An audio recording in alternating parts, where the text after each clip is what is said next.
Hey friends, welcome to my channel. जो भी नया आ रहा है प्लीज़ चैनल को सब्सक्राइब, वीडियोस को लाइक, मुझे कमेंट करके ज़रूर बताइएगा कि आपको मेरी स्टोरीज़ कैसी लग रही है।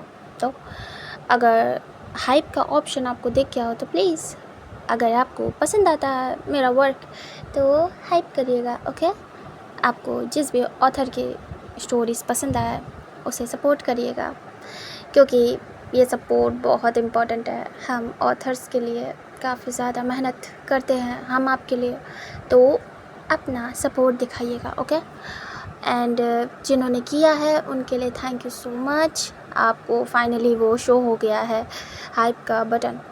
खैर, मुझे खुशी हुई कि आ गया मेरे चैनल पे भी। खैर, थैंक यू सो मच जिन्होंने भी किया है हाइप, उनके लिए थैंक यू आपके सपोर्ट के लिए। चलिए तो फिर इस स्टोरी को स्टार्ट करते हैं।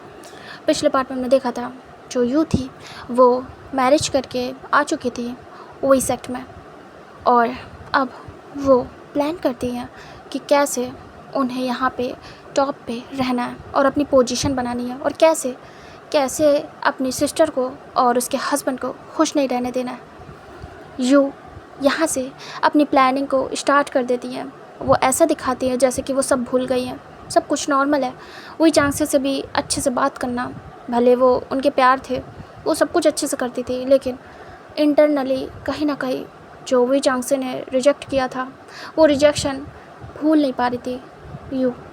एंड जो उनकी सिस्टर ने उनके ख़िलाफ़ जाके हाँ कर दी वो भी भूल नहीं पा रही थी। जब वी चांग से चले गए थे उनके परिवार के साथ, तब एक बार यू ने गुस्से को शांत करते हुए ट्राई किया था सैरन से कि अगर सैरन मना कर देंगी तो अभी भी शादी हो सकती है उनकी वी चांग से। लेकिन सैरन ने साफ मना कर दिया कि नहीं, जब वो मुझे पसंद करते और मैं उन्हें, तो शुजय आपका उनसे शादी करने का कोई मतलब नहीं बनता है, कोई खुश नहीं रहेगा। इस बात को जानने के बाद यू को और गुस्सा आई थी, एंड उन्होंने ये बात दबा दी थी यहीं पे कि हाँ ठीक है, तुम कर लो शादी, अब मैं इस बारे में कुछ नहीं कहूँगी। और उन्होंने चुपचाप शादी कर ली थी, किसी से कोई आर्ग्यूमेंट नहीं किया, बस शांति से शादी कर ली। और उन्होंने डिसाइड कर लिया था कि बहुत हो गया, अब तक जो कुछ भी होता आया है, सैरन को जो भी उनकी पसंद की चीज़ दी गई है या फिर सैरन ने ले ली है, अब उसे पे करना पड़ेगा। वो आराम से ले ले उसके प्यार को भी, लेकिन उसके बाद सैरन को पे करना पड़ेगा। यू चुपचाप जाती हैं और लग जाती है उनकी ज़िंदगी में तबाही करने के लिए। सैरन जब प्रेग्नेंट होती हैं तो उनके फूड में पॉइज़न मिलाना कि वो प्रेग्नेंट ना हो पाए और उनका बेबी ना आ पाए इस दुनिया में, ये सारा काम यू ने किया था जिससे कि सैरन प्रेग्नेंट ना हो पाए। और जब वो प्रेग्नेंट नहीं होंगी तो कैसे हायर आएगा, और हायर नहीं आएगा तो कैसे वही चांग से अपने सेक्ट को उसके हवाले करेंगे, और कैसे जो सैरन है वो महारानी बनेगी। ये सारी प्लानिंग उन्हीं की थी। एंड उनका मिसकैरेज करवाने के बाद जब वे चांग से अलर्ट हो गए थे और उनके खाने पीने का खुद ध्यान रखने लगे थे, तब यू को हुई थी प्रॉब्लम, और यू कुछ भी नहीं कर पा रही थी, बट वो एक सही मौके का इंतज़ार कर रही थी। और जब लास्ट टाइम में वे चांग से को मजबूरी में जाना पड़ा, उन्होंने जानबूझ के फेम्मा को जाने नहीं दिया। यू ने अपनी तबीयत ख़राब का बहाना किया और ये कहा कि फेम्मा का उनके पास रहना ज़रूरी है, इसलिए वी चांग से को जाना पड़ा मजबूरी में, वरना वो पहले अपने भाई को ही भेज रहे थे बाहर। लेकिन यू ने अपनी तबीयत ख़राब का जो बहाना किया था वो कामयाब हुआ, वी चांग से को जाना ही पड़ा। और उन्होंने कहा था कि ध्यान रखना मेरी वाइफ़ का। उन्हें ये नहीं पता था कि घर के लोग हैं, उन्हें लगा कोई बाहर का हो सकता है जो सर्वेंट बन के आया हो और ऐसा कर रहा हो। उन्हें नहीं पता था कि घर का ही कोई मेंबर है जो उनके बच्चे को हार्म करना चाहता है, उनकी वाइफ को। वो चले गए यू को ही जिम्मेदारी देके, क्योंकि उनकी सिस्टर से अच्छा कोई भी ख्याल नहीं रख सकता सैरन का। और जब विंग पैदा हुआ तब विंग को फिकवाना और सैरन को पॉइज़न देना और मार देना, यानी कि सैरन नहीं रहेंगी तो कोई हायर नहीं आएगा और वी चांग से अकेले हो जाएंगे। और फिर कैसे कैसे वो किसी को अपना हायर बनाएंगे। वैसे भी अगर कोई और शादी करेंगे वो, तो उसे भी यू रास्ते से हटा देंगी, उनकी प्लानिंग थी। जब वो अपनी बहन को हटा सकती हैं तो किसी और को भी आराम से हटा सकती हैं। इस सेक्ट के हायर तो उनके ही बच्चे बनेंगे, ये उन्होंने प्लान कर लिया था पूरी तरीके से। और जब सैरन डेड हो गई थी और विंग को उन्होंने कहीं और नहीं लैंड सेक्ट फेंकवाया था, उनका तो मन था इस बच्चे को भी poison they they, but land sector काफ़ी ज़्यादा वाइल्ड एनिमल से भरा हुआ था और उन्हें विंग को ऐसी वैसी मौत नहीं देनी थी। दर्दनाक देनी थी, तो उन्होंने फेंकवा दिया, क्योंकि उन्होंने देख लिया था एक छोटा सा सिंबल जो कि बहुत ही हल्का था, जो दिखने वाला नहीं था। उन्होंने चेक किया था तो विंग के पास पावर थी, इसलिए उन्होंने पॉइज़न नहीं दिया। पता नहीं, क्या पता उस बच्चे पे पॉइज़न का असर होना हो, उन्हें डाउट था, क्योंकि इसके पास कैसी पावर होंगी, क्योंकि जो बच्चे पावर वाले होते हैं, जिनके पास मैजिकल पावर होती है, वो क्या पता अपने आप को बचा सके। उन्हें नहीं पता था कि इस बच्चे के पास किस तरीके की पावर होंगी, इसलिए उन्होंने उसे जंगली जानवरों के सामने डलवाने ही बेस्ट समझा कि अगर वो लोग खा जाएंगे तो क्या ही कर लेगा बच्चा, कुछ भी नहीं। वो फेंकवाने के बाद रिलैक्स हो जाती हैं, और उन्हें पता था कि लैंड सेक्टर में बहुत ज़्यादा वाइल्ड एनिमल है और वहाँ बचना नामुमकिन है विंग का। और इधर सैरन भी डेड हो गई थी। जब वी चांग से आए थे तो उन्हें पता चला और वो बिल्कुल सदमे में चले गए थे। उसके बाद जो भी हुआ प्रोसेस कि सैरन को लास्ट टाइम देखना, उनके बच्चे का पता करना, तो बताया गया था कि बच्चा जीवित नहीं था, मर चुका था। जब सैरन उसे बर्थ दे रही थी और उसकी एक फेक जो ग्रेव थी वो बनवाई जाती है, जिससे कि वी चांग से को यकीन हो जाए कि हाँ, उनका बेटा या बच्चा जो भी था वो नहीं रहा। वो काफ़ी टाइम तक सदमे में रहते हैं। फिर यू नाटक करती हैं उनके करीब आने का, लाइक कि क्लोज़ आने का, उन्हें संभालने का, और सांत्वना देती हैं, काफ़ी केयर करती हैं, उन्हें ठीक करती हैं। तभी वो ट्राई करती हैं कि क्या वो शादी करेंगे किसी से, बट वी चांग से मना कर देते हैं कि उन्होंने सैरन से सच्चा प्यार किया था और सैरन के अलावा उनकी वाइफ कोई नहीं बन सकती। ये यू के लिए और भी ज़्यादा अच्छी बात हो गई कि ये तो इनकी पनिशमेंट है कि ये ज़िंदगी भर अकेले रहें। और दूसरा, उन्होंने अपनी बहन को हमेशा के लिए हटा दिया। उन्हें महारानी बनना था, जगह लेनी थी, तो बस बहुत हुआ, अब ले जाके जहाँ भी लेनी है जगह। और इधर जो फेम्मा थे उन्हें तब तक कुछ भी नहीं पता था। फेम्मा इनोसेंट थे, उन्हें इस बात का ज़रा भी अंदाज़ा नहीं था कि यू कर क्या रही हैं। लेकिन जब जो वी चांग से थे उन्होंने राजपाट दोबारा संभाला और उसके बाद वापस अपने काम में लग गए, डे बाय डे ऐसे जाते रहे। फिर यू ने बेबीज़ को बर्थ दिया था, उनके 2 बच्चे थे, और जब उनका अल्फ़ा बेटा हुआ तब उन्होंने सोचा कि क्यों ना अपने बेटे को नेक्स्ट किंग बनाए। उन्होंने फेम्मा से कह के बात करवाई, तभी वी चांग से ने मना कर दिया कि नहीं, इस सेक्ट का किंग कोई पावरफुल ही हो सकता है और अभी पावर्स मेरे पास है, तो नहीं बना सकता हूँ तुम्हारे बच्चे को, वरना खतरा हो जाएगा। जब ये बात यू को पता चलती है तो उन्हें बहुत गुस्सा आती है, मतलब कि क्या फ्यूचर में उनका बेटा नहीं बन सकता है। उन्होंने फिर यहाँ से फेम्मा को भड़काना शुरू करा। तब चैंग बहुत छोटा था, उन्होंने बस पूछने भेजा था कि क्या वो उनके अल्फ़ा बेटे को फ्यूचर में किंग बनाएंगे। जब उन्होंने मना कर दिया तो बस यहाँ से यू ने दूसरा बी प्लान स्टार्ट कर दिया कि अगर उनका बेबी या उनका हस्बैंड नहीं बन पाएगा तो वी चांग से को भी वो चैन से जीने नहीं देंगे। अब उनके एनिमीज़ की लिस्ट निकली, लाइक वो किसे एनिमी बना सकती हैं, कौन ही वी चांग से के खिलाफ़ खड़ा हो सकता है। तो लैंड सेक्ट सबसे ज़्यादा पावरफुल था, एक आग को एक पानी ही शांत कर सकता है। उन्होंने प्लानिंग करना स्टार्ट किया और ऐसी ऐसी सिचुएशन क्रिएट की लैंड सेक्ट और वी सेक्ट के बीच में कि लगा लैंड सेक्ट वी सेक्ट का दुश्मन है और उस पर अधिकार करना चाहता है और वो फाइट कर रहा है, जबकि ये सारा कुछ खुद यू करवा रही थी अपने सेक्ट में और लैंड सेक्ट में भी, क्योंकि लैंड सेक्ट को भी दुश्मन बनाना था। वहाँ पे ऐसा जा रहा था कि वी सेक्ट उन पे अटैक कर रहा और इधर ऐसा आ रहा था कि लैंड सेक्ट उन पे अटैक कर रहा है। इस चीज़ से वी चांग से काफ़ी ज़्यादा परेशान होते हैं कि अचानक से इनको क्या हुआ, ये क्यों अटैक करने लगे, हमारा तो इनसे कुछ भी नहीं है। इधर जो लैंड सेक्ट था वो भी परेशान हो गया कि अब तक तो कभी भी ऐसा कुछ नहीं हुआ, तो ये हमारे साथ ऐसा क्यों कर रहे हैं। उनके ऊपर भी आया कि अधिकार करने की कोशिश कर रहे हैं वी सेक्ट हमारे ऊपर, और इनके पास भी यही आया। बस दोनों में फ़ाइट होना स्टार्ट हो गई, मिसअंडरस्टैंडिंग, और ये बढ़ती चली गई day by day, year by year. और यू भी इधर से उन्हें भड़काना बंद नहीं करती है, और जहाँ भी शांति होती थी वो तुरंत ही फेम्मा को बोल के वापस से वैसे ही लड़ाई का माहौल क्रिएट करा देती थी। और ये सब चलता रहा।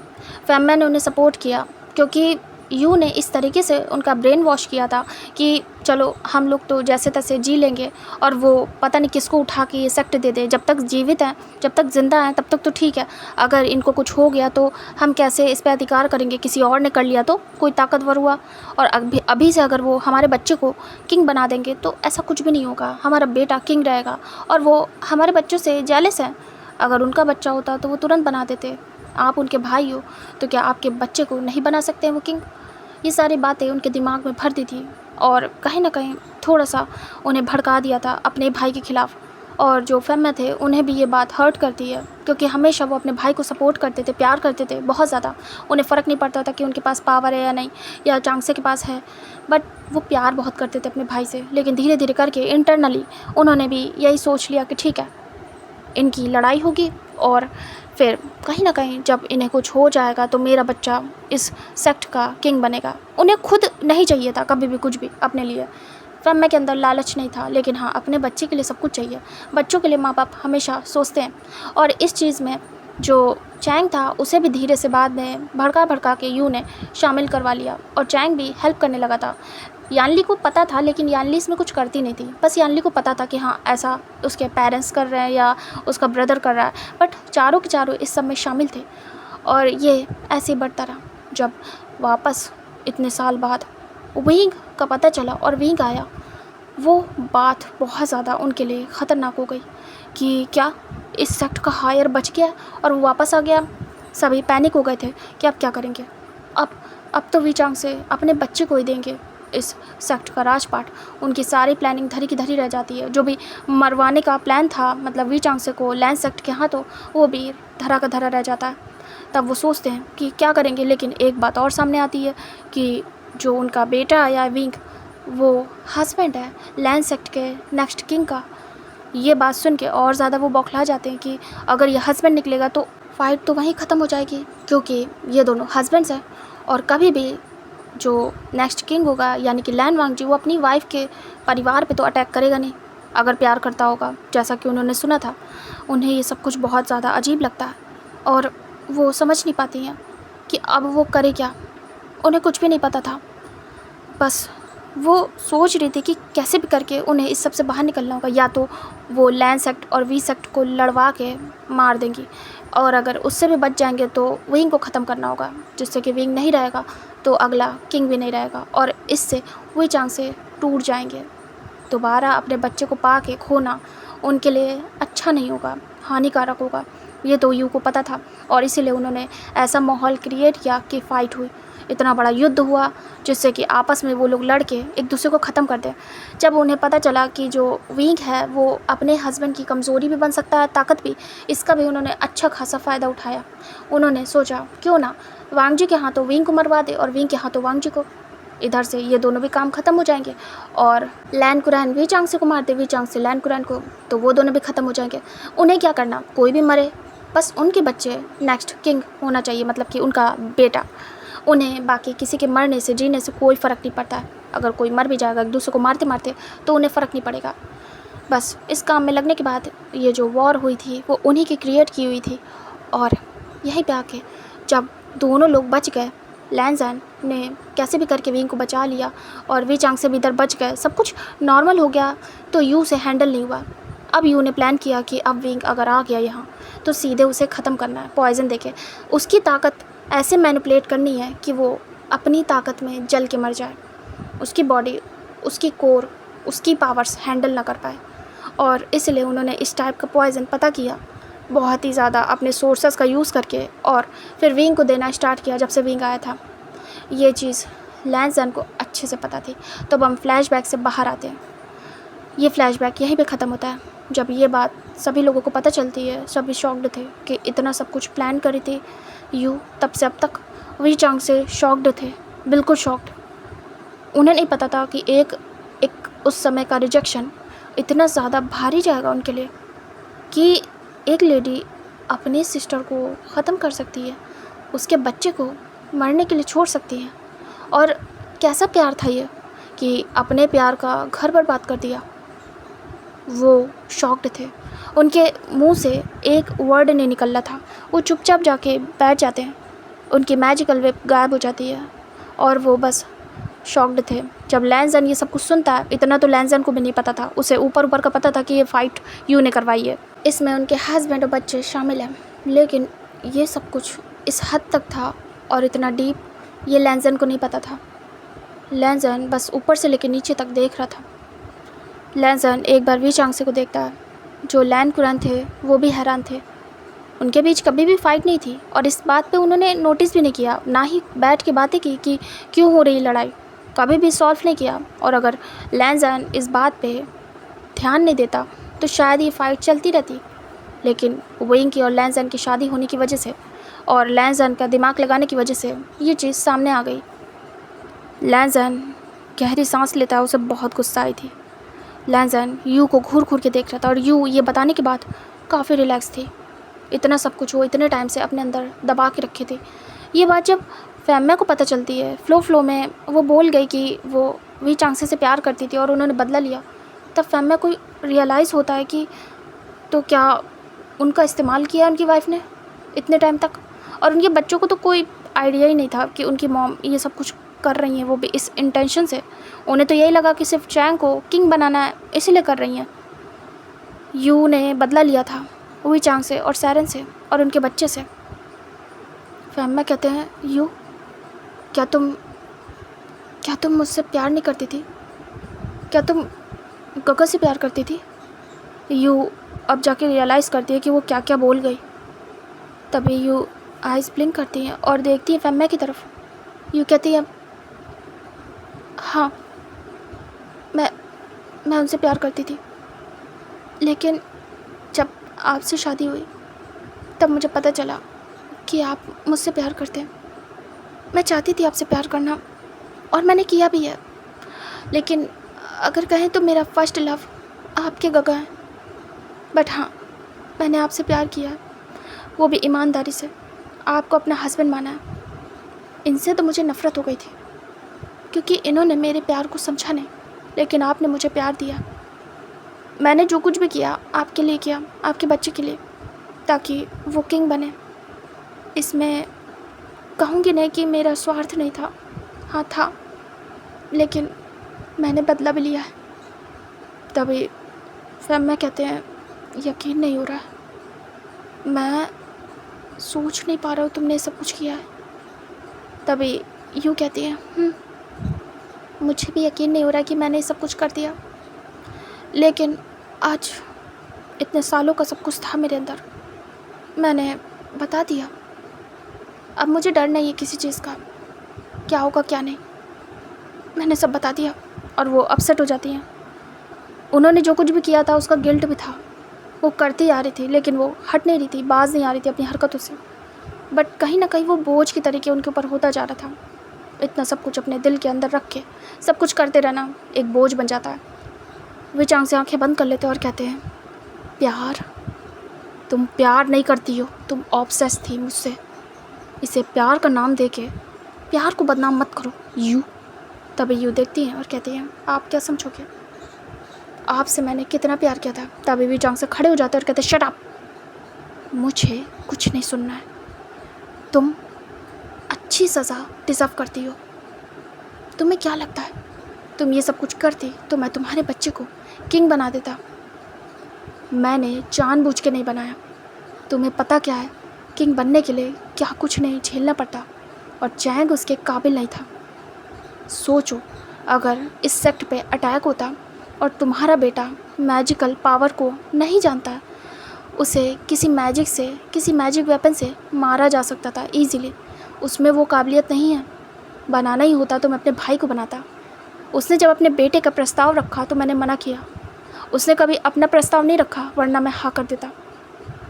फैमिया, तुम संभाल सकते थे, लेकिन तुम्हारा बेटा नहीं। भले तुम्हारे पास मैजिकल पावर नहीं है, बट दिमाग है, तुम्हें नॉलेज है, तुम मेरे साथ रहे हो। तुमने कभी भी खुद की बात नहीं की, तुमने अपने बेटे की बात की है, जिसे कुछ नहीं आता, वो छोटा है। क्या मैं उसकी जान को रिस्क में डाल देता? तुम्हारा बेटा मेरा बेटा है, और मेरे होते हुए उसे कुछ हो जाए ये मैं बर्दाश्त नहीं करूँगा। इसीलिए मैंने तुम्हारे बेटे को कभी भी किंग बनाने की सहमति नहीं दी, क्योंकि मैं तुम्हारे बच्चों से बहुत प्यार करता था, और यही सोचा कि जब तक मैं ज़िंदा हूँ तुम सब पे कोई भी आँच नहीं आएगी। प्रोटेक्ट करूँगा अपनी पावर से। हाँ, कल को मुझे कुछ हो गया तब की तब देखी जाएगी। तब ये सेक्टर तो तुम्हारा ही है, तुम ही संभालोगे। मैं इसे लेके तो नहीं जाऊँगा अपने साथ। मेरा भी टाइम होगा, मैं भी एक दिन ख़त्म हो जाऊँगा। यू, तुमने जो किया है ना, बिल्कुल भी सही नहीं किया। यू चुपचाप थी। लैंजन कहता है, आप जो भी है आपका फैमिली मैटर है, लेकिन आपने मेरी वाइफ के साथ ये जो कुछ भी किया है ना, उसके लिए आपको पे करना पड़ेगा महारानी यू। तभी यू देखती है लैंजन की तरफ और कहती है ये सब तुम्हारी वजह से हुआ है, तुम्हारी वजह से सबको सब कुछ पता चल गया, मैं तुम्हें जान से मार दूँगी। तभी लैंजन स्माइल करता है, वो आती है आगे, अचानक से गायब हो जाता है लैंजन। तभी वो कुछ भी नहीं कर पाती हैं, वो आसपास देखती हैं। लैंजन थोड़ी देर में अपीयर होता है। लैंजन कहता है आप मुझे कभी नहीं मार सकते, वो यू के पीछे था। तभी यू अचानक से टर्न होती हैं और देखती हैं।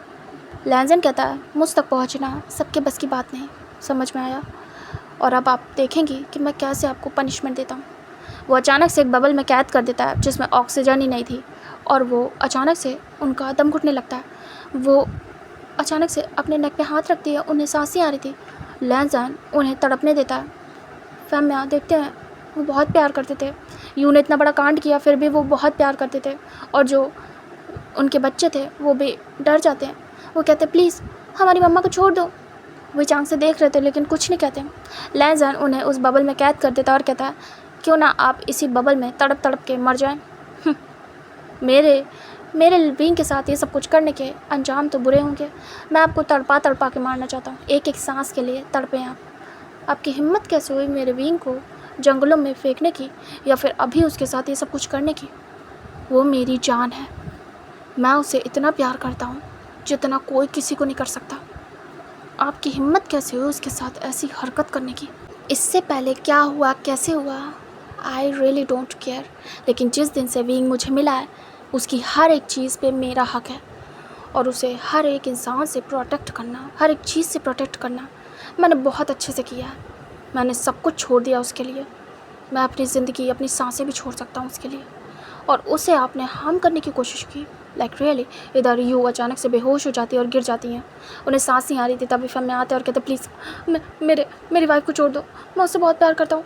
हाँ मानता हूँ उससे गलती की है, लेकिन मैं उसे कुछ होने नहीं दे सकता। तभी लैंजन को कोई फ़र्क नहीं पड़ता। इधर जो वे चांग से थे वो बस ऐसे ही खड़े थे, उन्होंने देखा तक नहीं यू को। तभी फैम में आते और कहते गगा माफ़ कर दो प्लीज़ गगा, उससे बचा लो, आप कहोगे तो लैंजन शायद रुक जा, प्लीज़ प्लीज़ गगा, मेरी वाइफ को कुछ नहीं होना चाहिए, मैं चला जाऊँगा यहाँ से, इसे लेके अपने बच्चों को लेके, मुझे नहीं चाहिए आपका राजपाट, प्लीज़। मैं उससे बहुत प्यार करता हूँ, आपको बताया था ना मैंने, मैं उसे बहुत प्यार करता हूँ, बहुत ज़्यादा। भले मुझे पता चला आज कि वो आपसे प्यार करती है, लेकिन मुझे फ़र्क नहीं पड़ता, मैं उससे प्यार करता हूँ, मेरा प्यार उसके लिए प्योर है। गगा प्लीज़ बोलो ना, वरना उसे कुछ हो जाएगा, मैं मर जाऊँगा। तभी वी चांग से लैंजन की तरफ देखते और कहते लैंजन देखता और कहता जी। वी चांग से कहते छोड़ दो इसे। तभी लैंजन कहता इतनी आसानी से आप जाने देंगे? आपकी वाइफ को मार दिया, आपके बच्चे को मारने की कोशिश की, यहाँ तक कि आपको भी, इतना सब कुछ होने के बाद भी आप इनको जाने देंगे? तभी वी चांग से कहते हैं सही कहा तुमने, मैं इतनी आसानी से जाने नहीं दे सकता, मैं इसे छोड़ूंगा नहीं। अचानक से जो शांत हो रहे थे वी चांग से वो फिर से भड़क जाते हैं, उनका तो एलिमेंट ही था फायर। तभी वो अपनी पावर्स का यूज़ करने वाले थे यू पे और उन्हें जला के राख करने वाले थे। तभी अचानक से फैम में सामने आते और कहते प्लीज़ काका, नहीं काका ऐसा मत करना प्लीज़। तभी वो कहते हैं मेरी वाइफ को मारा है।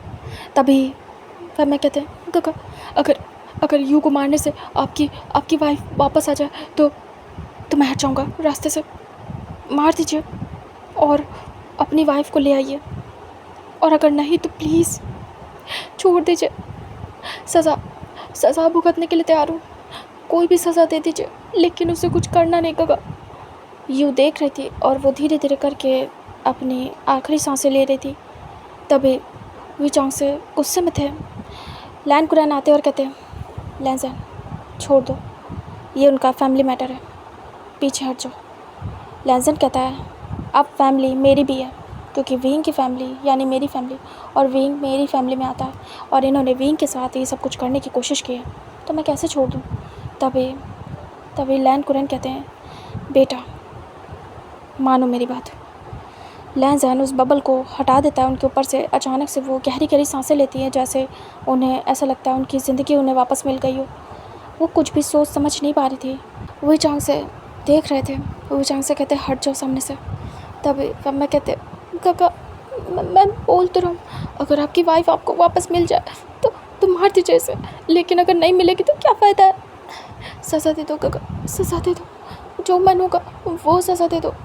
तब ये कहते हैं ठीक है, इसे 500 स्लैशेस की सज़ा मिलती है। फिर मैं ये बात सुनने के बाद शॉकिंगली देख रहे थे। तभी वी चांग से कहते हैं और तुम्हें 100। तभी फिर मैं कुछ भी नहीं कहते हैं, ख़ुद के मामले में कुछ भी नहीं, लेकिन 500 वो भी यू को सोच के वो घबरा जाते हैं। फिर मैं कहते हैं काका उसके हिस्से की भी मुझे मार दो, लेकिन उसे कुछ मत करना। तभी ये सारी बातें यूँ सुनती हैं और उन्हें बहुत ज़्यादा बुरा लगता है। अभी जाके उन्हें रियलाइज़ होता है कि फैम्मा किस हद तक उन्हें चाहते हैं। तभी वो धीरे से उठ के बैठती है और कहती है ये क्या कह रहे हैं, जब गलती मैंने की है, गुनाह मैंने किया है, तो सज़ा भी मुझे मिलेगी, आपको नहीं। इन्हें जो करना है मेरे साथ करने दीजिए, मैं सब कुछ एक्सेप्ट करने के लिए तैयार हूँ। तभी वो चांग से कहते हैं ले जाओ इन्हें यहाँ से। तभी फैम्मा कुछ सोच रहे थे, वो धीरे से कहते हैं मेरे बच्चों का क्या होगा, मेरे बच्चों का क्या होगा काका। तभी वो देखते हैं चैंग को और यानली को, दोनों खड़े थे और जैसे घूर रहे हों, उनकी आँखों में ही नफ़रत दिख रही थी। तभी वो कहते हैं इन्हें भी तुम्हारे साथ जाना होगा, क्योंकि ये मुझे गलत समझ रहे हैं। ये अभी तुम लोग को गलत नहीं समझेंगे, क्योंकि तुम इनके पेरेंट्स हो। तुमने चाहे 1000 गलतियाँ की हो, लेकिन ये तुम्हें ही सही समझेंगे। बट ये यहाँ रहेंगे तो कुछ ना कुछ करेंगे, मुझे पक्का पता है। इसलिए जाना होगा इन्हें भी तुम्हारे साथ। हालांकि मैंने इन्हें अपना बच्चा माना है और चाहता नहीं हूँ कि भेजूँ। बहुत प्यार करता हूँ दोनों बच्चों से, फ्यूचर के लिए बहुत कुछ सोचा था इनके, लेकिन अभी उनके माता पिता के साथ ये सब कुछ कर रहा हूँ तो वो मुझसे नफ़रत ही करेंगे। वो अपने माता पिता की गलतियाँ नहीं देखेंगे, इसीलिए अभी उनका यहाँ रहना ठीक नहीं है। क्या पता वो नफ़रत में आके मेरे विंग को हार्म कर दे। तभी लैंसन कहता है ऐसा तो होगा नहीं, डोंट वरी बाबा। अब विंग के साथ कुछ होने से रहा, क्योंकि मुझे सब पता है अच्छे से, और विंग के साथ उसका हस्बैंड है उसे प्रोटेक्ट करने के लिए। अब मैं एक पल के लिए भी यहाँ पे विंग को अकेला नहीं छोड़ने वाला। सो डोंट वरी, आप जिसे चाहें जैसे चाहें रख सकते हैं, फ़र्क नहीं पड़ेगा। विंग की ताजपोशी करिए, उसके बाद मैं उसे यहाँ से लेके चला जाऊँगा, बात ख़त्म। तभी वी चांग से कहते हैं ठीक है। तभी वो दोनों बच्चों को देखते हैं और कहते हैं बेटा तुम्हारे माता पिता ने गलती की है, तुमने साथ दिया है, बट मैं तुम्हें दोष नहीं दूंगा। बट मैंने तुम्हें हमेशा अपने बच्चों की तरीके रखा है। अगर दिमाग में ऐसा कोई ख्याल आ रहा हो तो अभी बता दो। वो दोनों चुप थे, कुछ कहते नहीं हैं। तभी फैम्मा कहते हैं काका आप जो कर रहे हो सही कर रहे हो, मेरे बच्चों को मेरे साथ ही भेज दो। मैं दूर नहीं रह पाऊँगा अपने बच्चों से, कम से कम मेरी आंखों के सामने रहेंगे जहाँ भी रहेंगे और सेफ़ रहेंगे। तभी फैम्मा कहते हैं तुम अपनी सज़ा लेने जाओ। फिर वो गार्ड्स को इशारा करते हैं और यूँ फैम्मा को ले जाया जाता है। इधर दोनों बच्चे खड़े थे। तभी वो सोचते हैं कि क्या सच में माता पिता से उनके बच्चों को अलग करना ठीक होगा। फिर वो, क्योंकि वो कारागार में डालने वाले थे फैम्मा और यू को, तो क्या उनके बच्चे भी कारागार में जाएंगे। ये सारी बातें सोच रहे थे वो धीरे से पास आते हैं चैंग और यानली के और कहते हैं बेटा मुझे तुम्हारे माता पिता के मामले में खुद फ़ैसला लेना पड़ा, लेकिन अब तुम्हारे मामले में मैं खुद चाहूँगा कि तुम क्या चाहते हो। तुम्हें क्या चाहिए। तुम अपने माता पिता के पास नहीं जा सकते क्योंकि उन्हें मैं कारागार में डलवाऊँगा। और क्या तुम अकेले रहना चाहोगे या मेरे साथ। तभी दोनों देख रहे थे। हाँ, यू ने ऐसी नफ़रत भर दी थी कि शायद वो दोनों बच्चे एक्सेप्ट ना कर पाए। तभी चैंग कहता है मैं अपने माता पिता के साथ कारागार में जाना चाहूँगा महाराज। समझ जाते वी चांग से, उनका दिल टूट जाता है। वो बच्चों को बहुत प्यार करते थे। फिर वो यानली की तरफ देखते हैं। यानली तो चुपी थी। यानली कहती है मुझे मेरे माता पिता चाहिए। अंकल। तभी वी चांग से कहते हैं, तो तुम्हें कारागार में जाना है? तभी दोनों हाँ में सिर करते हैं। तभी वो कहते हैं, ठीक है, उन्हें सज़ा लेनी होगी, लेकिन तुम लोग बेवजह जा रहे हो। दोनों कहते हैं, हमें जाना है, हम अपने माता पिता के बिना नहीं रह सकते, हमें कुछ भी नहीं चाहिए, बस हमें हमारे माता पिता चाहिए, और वैसे भी हम उनके बच्चे हैं, सज़ा तो भुगतेंगे ना। तभी वी चांग से कहते हैं, तुम ज़्यादा बोल रहे हो, ऐसा कुछ भी नहीं है, तुम मेरे बच्चे हो, तुम मेरे पास रहो, मैं तुम्हारा ध्यान रखूँगा अच्छे से। मैं तुम्हारे माता पिता जैसा नहीं हूँ कि बड़ों की गलती की सज़ा बच्चों को दे दे। तभी दोनों बच्चे कहते, नहीं, हमें अपने माता पिता चाहिए, हमें उन्हीं के पास रहना है, प्लीज़ अंकल हमें भेज दीजिए। तभी वी चांग से कहते हैं, ठीक है, जैसा तुम चाहो। उन्हें कारागार में भेज दिया जाएगा अपनी पनिशमेंट पूरी लेने के बाद। वो गार्ड्स को इशारा करते और कहते, बच्चों को वहीं छोड़ के आओ जहाँ उनके पेरेंट्स को रखा जाएगा। दोनों बच्चों को वहाँ से ले जाया जाता है और वो लोग को कारागार में छोड़ दिया जाता है। इधर जो यू और फेम्मे थे, उनकी स्लैशेस पूरी होने के बाद उन्हें भी कारागार में डलवा दिया जाता है, और उसके बाद उन्हें हमेशा के लिए डलवाया था वो चांग से ने, उन्हें कैद कर दिया जाता है। बट फेम्मे यू बहुत खुश थे, कैद में भी आके बहुत खुश थे, सबसे ज़्यादा यू। इतना सारा कांड करने के बाद भी, इतनी दर्द में होने के बाद भी, 500 स्लैशेस के बाद वो उठ नहीं पा रही थी, फिर भी वो खुश थी, क्योंकि उन्हें ये पता चला था कि उनका हस्बैंड उन्हें जी जान लगा के प्यार करता है, और उनके बच्चे इतना प्यार करते हैं कि वो उनके लिए कारागार में आ गए। मतलब बच्चे अपने लग्जरियस लाइफ को देखते हैं, बट उनके बच्चे उनके पास हैं, उनकी तो कोई गलती भी नहीं है, फिर भी उन्होंने इतनी बड़ी सज़ा ले ली अपने माता पिता के लिए, क्योंकि उन्हें अपने माता पिता के साथ रहना था। ये सारी बातें जान के यू बहुत खुश थी, और वो इतने दर्द में भी स्माइल कर रही थी। फेम्मे को दुख हुआ था बहुत ज़्यादा। हाँ, उन्होंने जो किया एक्सेप्ट किया, लेकिन यू आज भी उनके गगा से वैसे प्यार करती हैं। मतलब उस प्यार के लिए उन्होंने ये सब कुछ किया, बहुत ज़्यादा बुरा लगता है। उन्हें लगा था कि उन्होंने अपने बच्चे के लिए किया, उनकी भलाई के लिए, बट वो बदला था, तो वो थोड़े दुखी थे। बट हाँ, वो प्यार बहुत करते थे यू से। इधर जो दोनों बच्चे थे, उन्हें फ़र्क नहीं पड़ता, उन्हें उनके माता पिता से फ़र्क पड़ता है, क्योंकि वो बस अपने माता पिता को चाहते थे उनके पास रहना, फिर चाहे कंडीशन कोई भी हो, उन्हें फ़र्क नहीं पड़ता, अपने माता पिता के साथ ही रहना। इधर हमें दिखाते हैं हॉल का सीन, जहाँ पे सभी लोग थे। तभी वी चांग से जाते हैं और जाके बैठ जाते हैं, और बहुत अपसेट होते हैं और बहुत रोते हैं जब उनके सामने सच आता है। बहुत ज़्यादा वो खुद को कंट्रोल नहीं कर पा रहे थे, ये सब कुछ होता गया और वो जान भी नहीं पाए, क्योंकि उन्होंने कभी अपनी फैमिली पे शक नहीं किया, उन्होंने हमेशा बाहर वालों पे शक किया।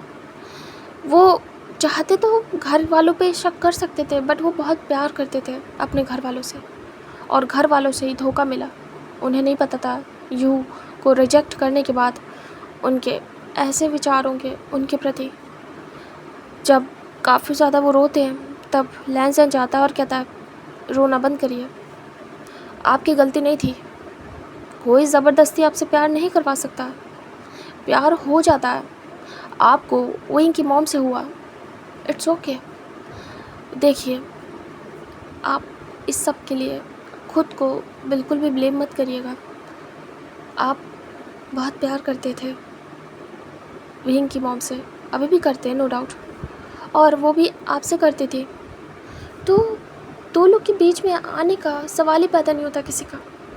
अब उन्होंने आपसे किया, ये गलत है, उनके हस्बैंड उनसे करते हैं, ये सही है। देखिए, जो कुछ भी हुआ उसे जाने दीजिए, ये सब होना ही था। लेकिन सबसे बड़ी बात है, आपका बच्चा आपको मिल गया। हाँ, वाइफ नहीं मिल सकती, क्योंकि वो जा चुकी हैं। मैं उस समय था नहीं, काश कि होता तो क्या पता ये सब कुछ बहुत पहले ख़त्म कर देता। डाउट मुझे हो गया था, लेकिन खैर, जो चला गया उसका कुछ नहीं कर सकता, लेकिन जो है उसे बचा के रखूँगा। आपका बेटा सेफ रहेगा ज़िंदगी भर, डोंट वरी। और मुझे पता आपने अपना परिवार लॉस किया है, उनके जाने के बाद आप टूट गए, उनका सच जानने के बाद आप टूट गए। लेकिन काम डाउन, आपको भी बहुत कुछ देखना है, बहुत कुछ संभालना है। आपको विंग को संभालना है, विंग को सिखाना है, आपको खुद को स्ट्रॉन्ग रखना होगा। आप एक किंग हैं, आपको ये सख्त फैसले लेने पड़ेंगे परिवार के खिलाफ भी। तभी वो धीरे से शांत होते हैं और देखते हैं वांग जी की तरफ और कहते हैं, तुम बहुत अच्छे राजा हो और बहुत अच्छे पार्टनर मेरे बेटे के। बहुत खुश हूँ मैं कि तुमसे शादी हुई है उसकी। तुम बहुत अच्छे हो वांग जी।